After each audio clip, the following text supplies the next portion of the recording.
Hey there, Canada, the land of maple syrup, polite people, and apparently one of the reasons we have the Geneva Convention. When you think about Canada, you probably picture a first-world advanced country.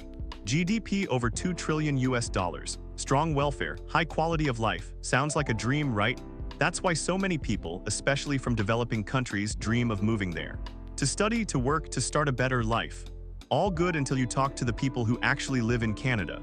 According to a Ledger poll, almost half of Canadians live paycheck to paycheck. Many are even thinking about leaving the country. Yes, even immigrants. Some who just arrived already want out. Wait, what? You want to move to Canada while the people living there want to leave? What's going on? Well, that's the story we're diving into today, because on paper, Canada looks rich, but in reality, it feels very different from what most non-Canadians think. Section 1, the origin. Well, we need to go back to the 2008 global financial crisis, where most countries got hit pretty hard, especially the US, and surprisingly, Canada actually came out pretty well this time. Why? Because Canadian banks were more cautious. They were better regulated and had fewer risky loans. After the crisis, economies around the world were in bad shape. People had no money to spend. Businesses had no money to operate. So central banks around the world stepped in by printing more money and slashing interest rates to make borrowing cheaper. Like everyone else, Canada's economy still needed support after the crash. But the problem is, while the US and UK were dealing with collapsing banks and mass layoffs, Canada's economy wasn't hit nearly as hard. And yet, Canada took a similarly extreme path. Between 2007 and 2010, the Canadian Central Bank slashed the interest rate from over 4% down to just 0.25%. That's a massive drop. And for a country that was relatively stable, some experts argued that this was way too much. This gave Canadians access to super cheap debt, and they went all in on real estate. People started competing to buy homes and prices skyrocketed.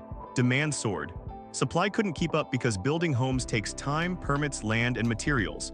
You can't just press a button and pop out houses. And that's when the housing problems in Canada really started. So to put it simply, imagine this.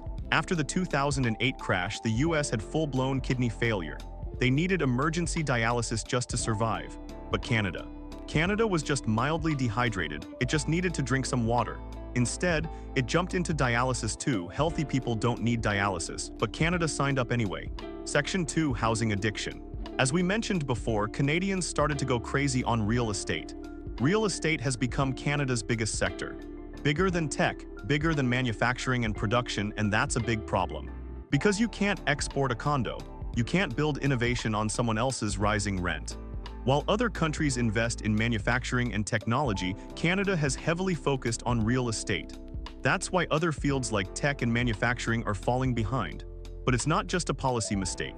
It's a mindset too, especially with our parents telling us to buy a house because housing seems like a guaranteed investment. Prices keep rising, so people believe it'll never fail. Many even rely on home value as their main source of wealth. So in reality, they don't have cash, but they look rich on paper because their house's price increases like crazy each year. This belief helped inflate the market far beyond reason. Now, if we look at this chart, both the US and Canada had fast-growing housing markets in the 2000s, with prices rising much faster than salaries. But then came the 2008 crash.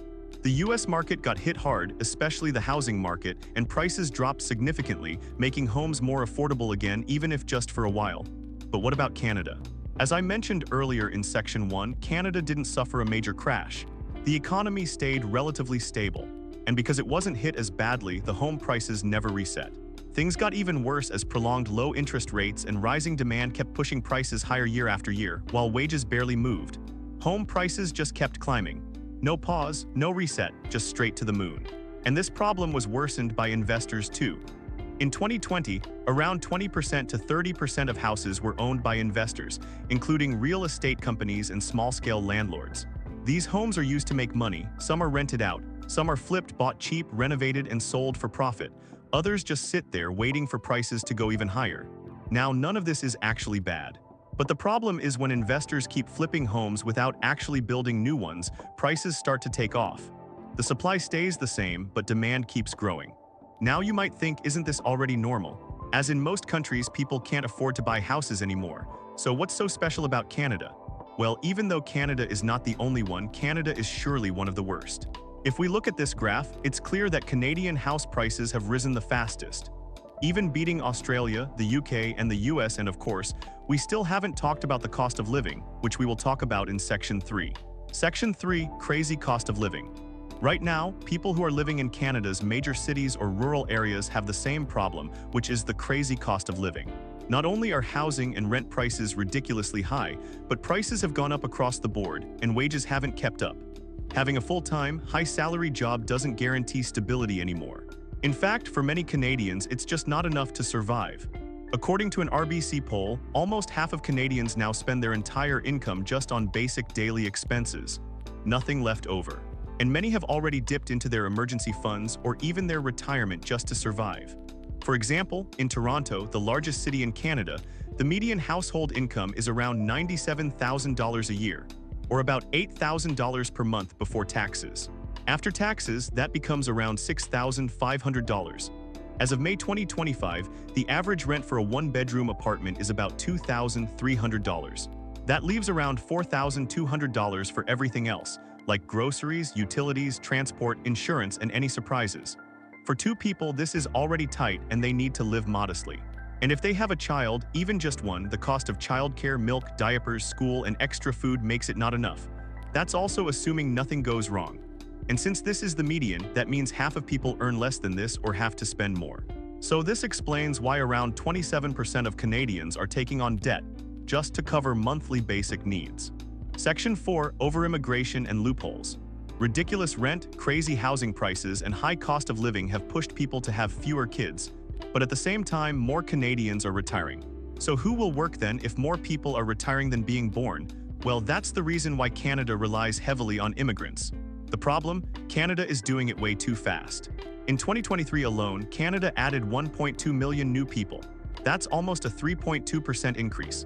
If you think that's low, in that same year, Nigeria, one of the fastest growing populations in the world, only increased 2.5%. The difference is Nigeria's growth is natural, while Canada's was almost entirely from immigration. On paper, it looks great, more people, more spending, more GDP, but in real life, Canada's infrastructure is not prepared to keep up with that increase. Schools are overcrowded and hospitals are full of patients. Wait, how can this happen? It's caused by the government's policy mismatch.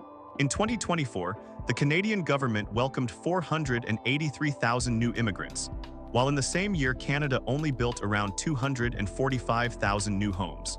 These numbers might be enough if every 2 immigrants rent or buy one house. But the problem is these houses were meant for everyone, including citizens, current immigrants, and the new ones arriving. And we haven't even talked about the overstaying immigrants. From 2017 to 2024, there's an estimated nearly 750,000 people who stayed in Canada after their visas expired. That means they're still staying in Canada illegally. And that number is a rough, unofficial estimate. It could be less or even far more. So this situation means the citizens, legal immigrants, and illegal immigrants are all competing for the same homes, healthcare, and resources like food and utilities to live. Even those who come legally still don't get the life they hoped for. Skilled immigrants who could be engineers, doctors, or other specialists often end up driving Uber or doing more basic jobs. Disclaimer: I'm not saying these jobs are useless. Our society would collapse without them. But if these skilled immigrants can't use their talents, that's a massive waste of potential for Canada. So why does this happen? Because Canada still doesn't fully recognize foreign-trained professionals. They have to pass exams, which are good to ensure quality, even though they are expensive. And even after that, many get stuck in red tape, like limited residency spots that block them from working.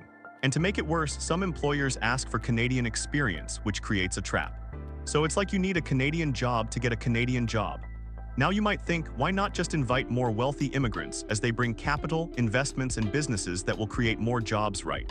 Well, things that happened in Vancouver, another major city on Canada's Pacific coast, tell a different story.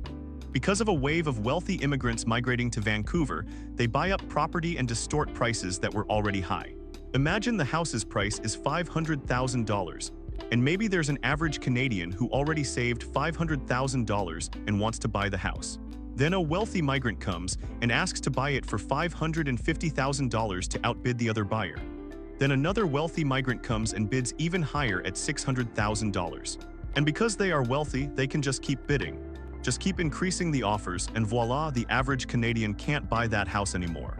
Vancouver housing prices have gotten so bad that one student, Tim Chen, went viral for commuting 1 hour by plane from Calgary to Vancouver just to attend his university class because it was cheaper to pay $1,200 in plane tickets per month rather than paying $2,500 per month in rent near his school in Vancouver.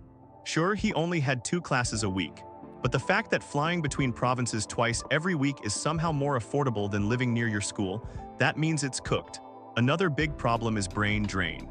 Many Canadians and even immigrants have started leaving the country for better opportunities, especially in the US and elsewhere. But in 2025, Canada got a bit of relief. Tensions with the US rose again due to tariffs, which made things less friendly between the two countries.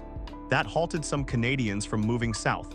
Surprisingly, even some Americans have started considering Canada as an option. So now Canada has a real chance to turn its brain drain into brain gain. But if they waste this moment, who knows? Opportunities like this usually don't come twice. Section 5: Decline and the Future. In 2014, another blow hit Canada, the global oil crash. Oil prices collapsed, and since oil was one of Canada's biggest exports, it hit Canada's income quite hard. Yeah, in case you don't know, Canada is rich in oil, especially in Alberta. After the crisis, instead of pivoting toward innovation, rebuilding its manufacturing base, or strengthening the oil sector, Canada instead doubled down on what was already booming, which is real estate. This caused Canada's oil exports to fall. Car production fell too, dropping from 3 million vehicles in 1999 to just 1.4 million by 2020, almost half. You'll know that everything you spend on final goods and services gets counted in GDP. So when Canadians spend money to rent these overpriced houses, that spending gets counted in Canada's GDP too. That's why Canada is richer on paper, while the people feel poorer. And not only that, high housing costs are also sucking money away from the economy.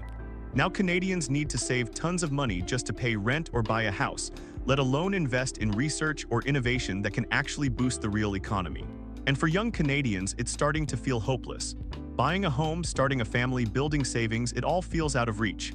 So in conclusion, Canada's not collapsing or anything, but the cracks are getting wider.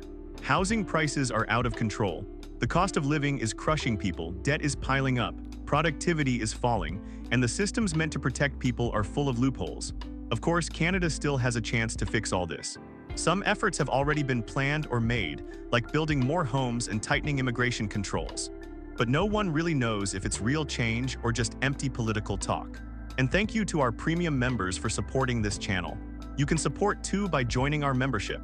If you want me to make other videos explaining these topics, please like and subscribe. Thanks for watching.